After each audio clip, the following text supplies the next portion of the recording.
नमस्कार, इन खबर में आपका स्वागत है। अमेरिका और चीन की तनातनी के बीच अमेरिकी कांग्रेस की स्पीकर नैन्सी पेलोसी ताइवान में लैंड कर गई हैं। सबसे पहले आप ये वीडियो देखिए।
जैसा कि आपने वीडियो में देखा, जो नैन्सी पेलोसी हैं उनके विमान को 8 जेट जो है वो एस्कॉर्ट कर रहे थे। इसके अलावा ताइवान ने भी अपने जेट लगा रखे थे और चीन भी जवाबी कार्रवाई के लिए तैयार था।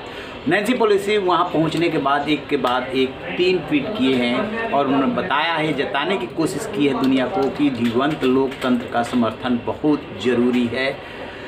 इस पूरी यात्रा को लेकर के अमेरिका और चीन में इतनी ज़्यादा तनातनी बढ़ गई थी कि दोनों देश के राष्ट्रपति के बीच में इसको लेकर के बातचीत हुई थी, वर्चुअल मीटिंग हुई थी। वो मीटिंग बहुत लंबी चली थी। दोनों ने एक दूसरे को धमकाया था। चीन के राष्ट्रपति शी जिनपिंग ने अमेरिका के राष्ट्रपति जो बाइडेन से साफ कह दिया था कि जो आग से खेलता है वो उसमें जल जाता है। कहने का मतलब ये कि अमेरिका ये दिन नहीं मानेगा तो चीन जंग के लिए तैयार है। उसी हिसाब से इन्होंने तैयारी भी की, चाहे वो जेट हो, युद्धपोत हो, दोनों पक्षों ने तैनात कर रखे हैं। अमेरिका जापान से लेकर के आसपास के जिन द्वीपों पे उसका कब्जा है वहाँ उसने तैनाती कर रखी है।